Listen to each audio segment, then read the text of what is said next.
Doctor ortho Ayurvedic oil and capsule, अब दर्द भी घुटने टेकेगा।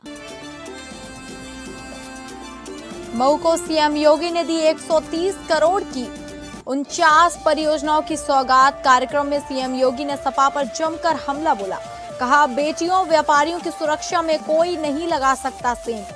आज कोई भी माफिया हिंदुओं को धमका नहीं सकता। प्रदेश में स्थापित हुआ है कानून का राज। यूपी में 2027 के लिए बिछने लगी राजनीतिक बिसात।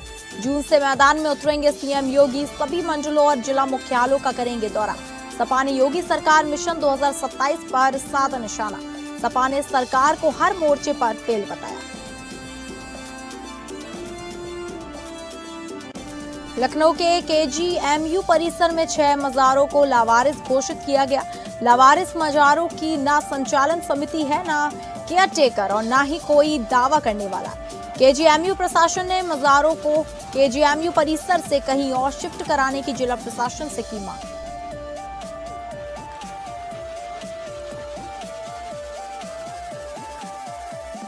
नमस्कार, आप सभी का बहुत बहुत स्वागत है उत्तर प्रदेश बुलेटिन में और मैं हूं आपके साथ अंकिता सिंह।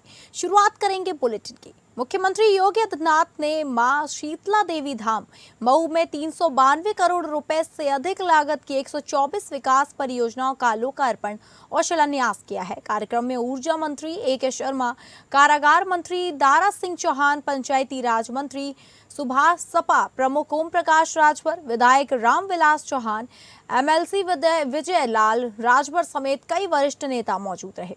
इस दौरान कार्यक्रम को संबोधित करते हुए सीएम योगी ने मऊ में समाजवादी पार्टी पर जमकर हमला बोला। मधुबन के गांधी मैदान में सीएम योगी ने कहा कि याद कीजिए जनपद मऊ की 2005 की तस्वीरें, जब सरकार ने माफिया के सामने मऊ में घुटने टेक दिए थे। सीएम योगी ने कहा कि सड़कों पर चल रही बहन बेटियों को छेड़ते रहते थे। आज उन पर अंकुश लगाने का काम हमारी सरकार ने किया है। सीएम ने कहा कि अब कोई बेटी व्यापारियों की सुरक्षा में नहीं लगा सकता है कोई सेंध। मुख्यमंत्री ने कहा कि पहले बहन बेटियां और व्यापारी शाम होने से पहले घर लौटने को मजबूर रहते थे। अगर कोई देर हो जाती थी तो परिवार के लोग चिंता में डूब जाते थे। सड़कों पर सौदों का आतंक था, लेकिन आज प्रदेश में कानून का राज स्थापित हुआ है और अपराधियों पर सख्त कार्रवाई की जा रही है। सीएम योगी ने कहा कि उनकी सरकार ने धार्मिक आयोजनों में व्यवधान डालने वालों को सबक सिखाने का काम किया है। सीएम योगी ने कहा कि उस समय रामलीला जैसे धार्मिक आयोजनों तक में बाधाएं खड़ी की जाती थी और आम जनता भय के माहौल में जीने को मजबूर थी, लेकिन आज कोई भी माफिया हिंदुओं को धमका नहीं सकता है। हर गरीब के घर में पानी पहुंचाने के लिए प्रयास किया जा रहा है। सड़कें बन रही हैं, पुल बन रहे हैं, बाढ़ से बचाव के उपाय प्रारंभ किए गए हैं। बहनों और भाइयों, अब मैं कह सकता हूं, किसी माफिया में दुस्साहस नहीं, किसी गुंडे में दुस्साहस नहीं कि किसी पर्व और त्योहार में व्यवधान पैदा कर दे और उपद्रव पैदा कर दे। अगर कोई किसी रामलीला में, किसी यज्ञ और कथा में, किसी धार्मिक आयोजन में, रामनवमी हो, शिवरात्रि हो, जन्माष्टमी हो, रक्षाबंधन हो, इन आयोजनों में अगर किसी ने व्यवधान डाला तो पर्व तो मना ही लेगा, लेकिन उसके बाद ये तय है कि रावण और कंस जैसी दुर्गति उसकी तय है जो व्यवधान डालने वाला है। यह तय है कि अगर बेटी और व्यापारी की सुरक्षा में सेंध लगाई तो सेंध लगाने वाले का इंतजार तो फिर यमराज ही करेगा, बाकी किसी को नहीं करना चाहिए। आज पूर्व प्रधानमंत्री भारत रत्न चौधरी चरण सिंह की पुण्यतिथि है। इस अवसर पर मुख्यमंत्री योगी आदित्यनाथ ने उनकी प्रतिमा पर माल्यार्पण कर श्रद्धांजलि अर्पित की। सीएम योगी ने कहा कि चौधरी चरण सिंह को कृषि और राजस्व के क्षेत्र में ट्रांसफॉर्म करने का श्रेय जाता है। ये मसीहा भारत रत्न चौधरी चरण सिंह जी की आज पावन पुण्यतिथि है। इस अवसर पर चौधरी साहब के स्मृतियों को नमन करते हुए पूरे प्रदेशवासियों की ओर से मैं उनके प्रति विनम्र श्रद्धांजलि अर्पित करता हूं।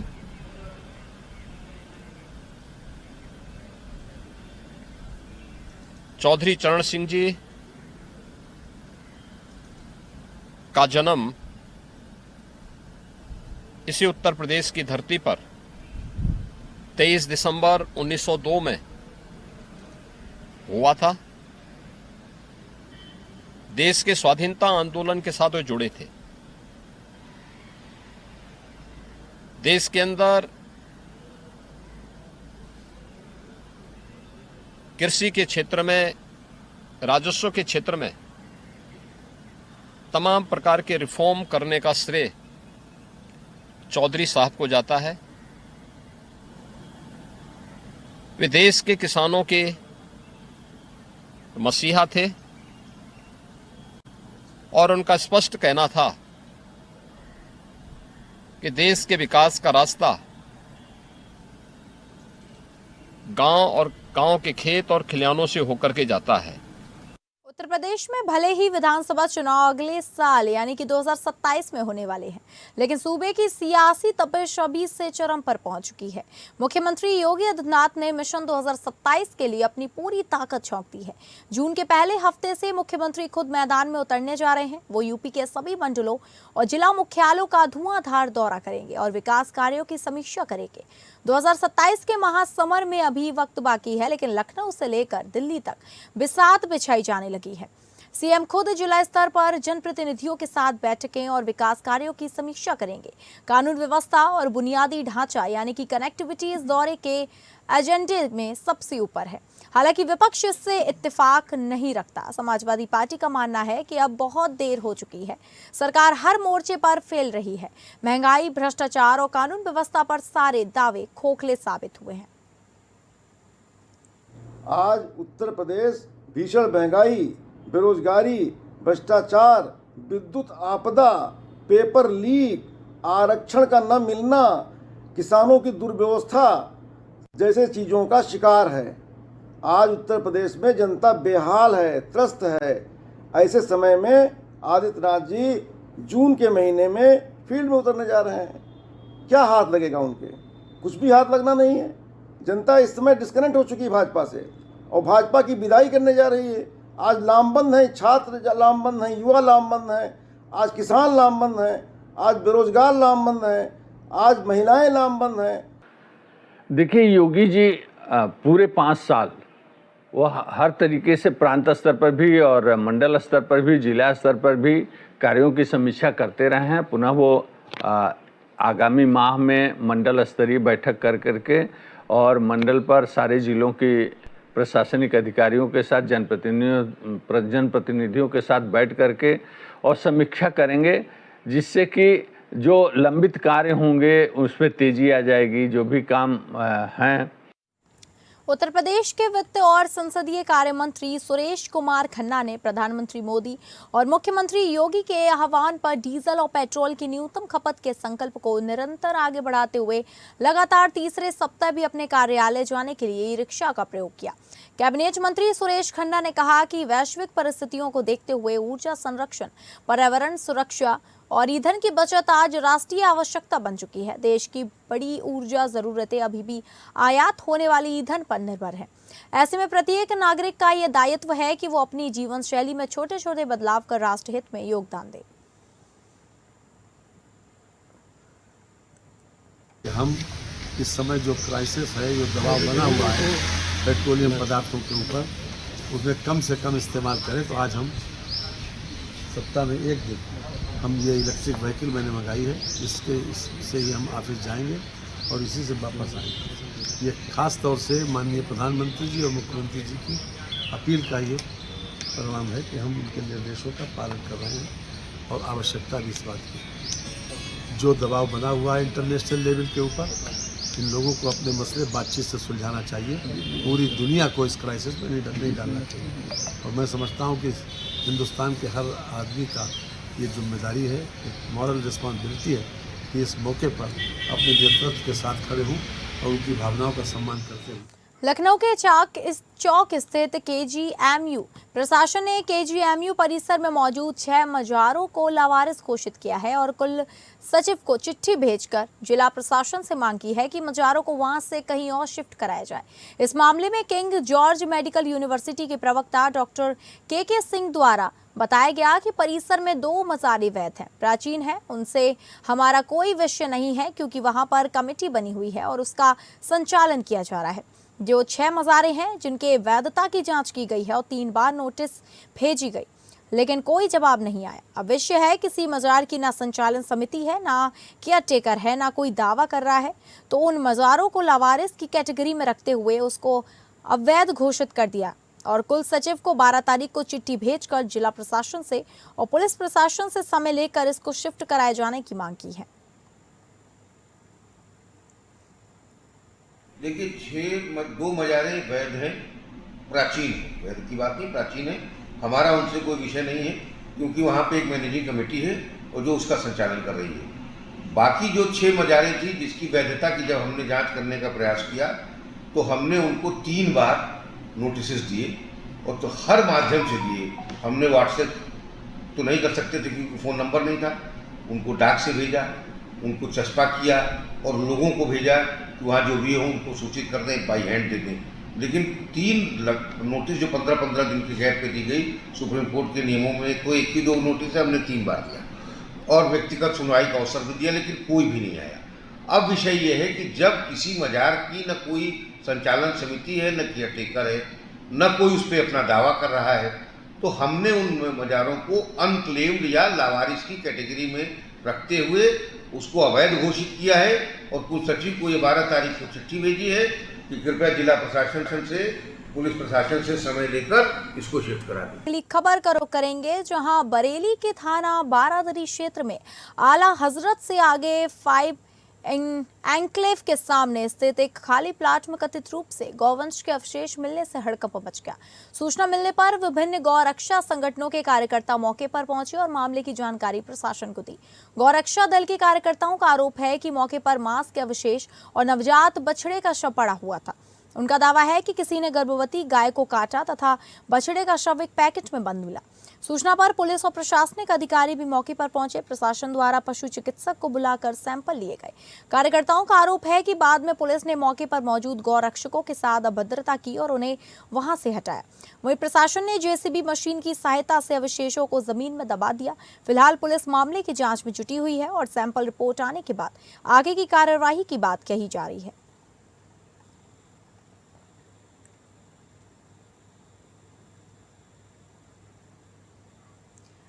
शंकराचार्य स्वामी अभिमुक्तेश्वरानंद पहुंचे महुआ, जहां हिंदू संगठनों से जुड़े लोगों ने इनका जोरदार स्वागत किया। स्वामी अभिमुक्तेश्वरानंद ने मां चंडिका देवी के दर्शन कर पूजा अर्चना की। इस दौरान गाय को गौ माता घोषित न करने पर केंद्र और प्रदेश सरकारों पर तीखे हमले प्रहार किए। उन्होंने कहा कि गाय को पशु सूची से हटाकर माता के रूप में दर्ज करो, देखो कितना परिवर्तन आता है। जब तक गाय को माता माना तब तक यह देश सोने की चिड़िया था। अभिमुक्तेश्वरानंद ने कहा कि सरकार को गाय को राष्ट्रमाता बना देना चाहिए। तरफ से इस समय स्वर उठ रहा है। इस समय देश का कोई वर्ग नहीं है जो ये बात न उठा रहा हो। केवल सत्ताधारी पार्टी जो है भाजपा ही हिंदू, संघी हिंदू, केवल उनके मुंह पे ताला लगा हुआ है। वही नहीं, गाय को माता नहीं बोल पा रहे हैं, बाकी सब बोलना लग गए इस समय। तो धीरेन्द्र शास्त्री ने अगर ये कहा है तो स्वागत है। तो पशु आप कह दोगे तो पशु जैसा ही व्यवहार होगा। अगर आपको हम पशु घोषित कर दें ना तो आपके साथ भी पशु जैसा व्यवहार शुरू हो जाएगा। इसीलिए तो हम कह रहे हैं कि पशु सूची से हटाओ, माता के रूप में दर्ज करो, देखिए कितना परिवर्तन आ जाता है। आप करके तो देखो। जब तक गाय को माता माना गया इस देश में, तब तक ये देश सोने की चिड़िया भी था और समृद्ध भी था, दूध की नदियाँ बहती थीं। अब आज आपने अंग्रेज़ों के ज़माने में कैटल में डाल दिया, पशु सूची में डाल दिया। अब अंग्रेज चले गए, आज तक इसका सुधार क्यों नहीं सरकारें कर रही हैं? स्वशासी राज्य चिकित्सा महाविद्यालय ललितपुर के नवनिर्मित 300 बेड चिकित्सालय में ओपीडी एवं आईपीडी सेवाओं का विधिवत शुभारंभ किया गया। कार्यक्रम के मुख्य अतिथि झांसी ललितपुर सांसद अनुराग शर्मा द्वारा चिकित्सा सेवाओं का फीता काटकर भव्य शुभारंभ से किया गया। अतिथियों द्वारा चिकित्सालय परिसर का अवलोकन कर नवीन चिकित्सीय सुविधाओं के साथ साथ विभागीय व्यवस्थाओं तथा मरीजों को प्रदान की जाने वाली सेवाओं की जानकारी प्राप्त की गई। आयोजित समारोह को संबोधित करते हुए सांसद अनुराग शर्मा ने कहा कि सरकार द्वारा चिकित्सा सेवाओं के विस्तार तथा जन सामान्य को बेहतर स्वास्थ्य सुविधाएं उपलब्ध कराने का भरपूर प्रयास किया जा रहा है। मेडिकल कॉलेज के प्राचार्य डॉक्टर मयंक शुक्ला ने बताया कि आज जनप्रतिनिधियों के माध्यम से 300 बेड चिकित्सा सेवा का शुभारंभ किया गया है। अब इस चिकित्सा केंद्र पर हड्डी, मेडिसिन, चर्म रोग, नाक, कान, गले की ओपीडी पंजीकरण के साथ साथ दवा वितरण का कार्य भी शुरू किया गया है। शुभारंभ अवसर पर श्रम एवं सेवा योजन राज्य मंत्री मनोहर लाल पंत, सदर विधायक राम रतन कुशवाहा प्रमुख रूप से मौजूद रहे। सभी को बधाई देना चाहता हूं और इन्हीं की प्रेरणा से, इन्हीं की कोशिशों से और ललितपुर की जनता की जो हमको इतना सहयोग भाजपा को मिला है, उसकी वजह से आज सुखद दिन हम सभी को देखने को मिल रहा है। कोशिश करके यहाँ की सब व्यवस्थाएं और धीरे धीरे बढ़ेंगी। अभी तो नया चालू हुआ है। क्या क्या सुविधाएं मिलेंगी? जितनी भी मेडिकल कॉलेज की रह जाती है, अभी हमारे पास 2 मेजर सुविधाएं यहाँ पे नहीं है।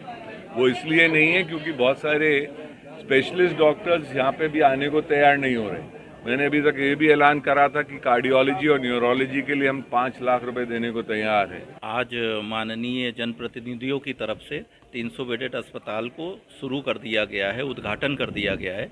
इसमें अभी हमने प्रथम चरण में हड्डी रोग विभाग, मेडिसिन विभाग, चर्म रोग विभाग और नाक कान गला विभाग की ओपीडी सेवाएं शुरू कर दी हैं। पंजीकरण काउंटर शुरू कर दिया है, दवा वितरण कक्ष चालू कर दिया है।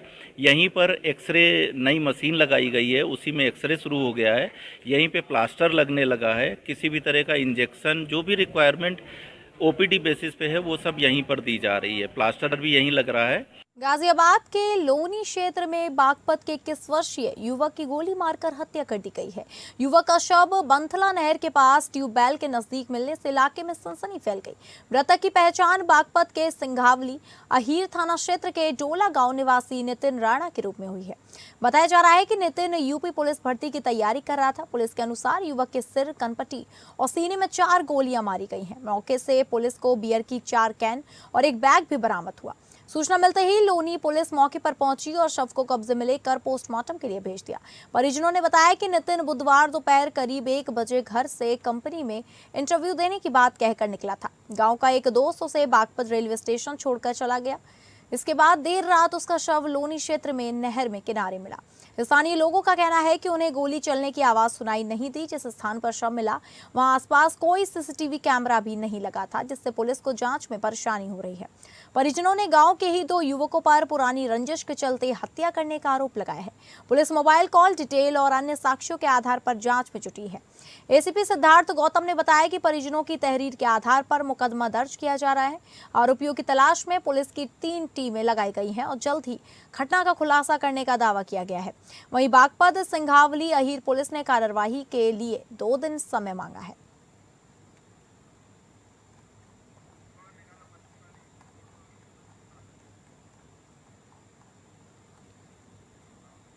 उत्तर प्रदेश के बस्ती जिले से एक प्रेरणादायक तस्वीर सामने आई है, जहां कुछ युवाओं ने वो कर दिखाया जो वर्षों से सिर्फ सरकारी फाइलों में सीमित था। पौराणिक मनोरमा नदी जो कभी गंदगी, प्लास्टिक और जलकुंभी से पट चुकी थी, आज फिर से साफ और स्वच्छ दिखाई देने लगी है। इस बदलाव के पीछे है समाज सेवी आकाश गुप्ता और उनकी युवा टीम, जिन्होंने बिना किसी सरकारी मदद के नदी को पुनर्जीवित करने का पीड़ा उठाया। हरैया विधानसभा के लजघटा गांव से शुरू हुए इस अभियान में युवाओं ने लगातार 60 दिनों तक रोजाना 4 से 5 घंटे नदी में उतरकर सफाई की। इस दौरान करीब 700 किलो प्लास्टिक, पॉलीथिन, बोतलें और कचरा नदी से बाहर निकाला गया। हालांकि ये सफर आसान नहीं था। गंदा पानी, त्वचा संक्रमण का खतरा और सांप बिच्छुओं का डर, लेकिन युवाओं का हौसला इन चुनौतियों से कहीं ज्यादा बड़ा निकला। शुरुआत में लोगों ने मजाक उड़ाया, लेकिन धीरे धीरे यही मुहिम पूरे इलाके में चर्चा का विषय बन गई। आकाश गुप्ता और उनकी टीम ने सोशल मीडिया के जरिए भी लोगों को जागरूक किया। वीडियो बनाकर बताया कि कैसे नदी में फैलती गंदगी इसकी पहचान खत्म कर रही है। स्थानीय मान्यताओं के अनुसार मनोरमा नदी का संबंध भगवान श्री राम और अयोध्या की धार्मिक परंपराओं से जुड़ा माना जाता है। कभी इस नदी के किनारे घाट, मंदिर और धार्मिक आयोजन हुआ करते थे, लेकिन समय के साथ प्रदूषण और अतिक्रमण ने इसकी तस्वीर बदल दी। अब युवाओं की इस पहल ने लोगों में नई उम्मीद जगा दी है कि मनोरमा नदी एक बार फिर अपने पुराने स्वरूप में लौट सकती है।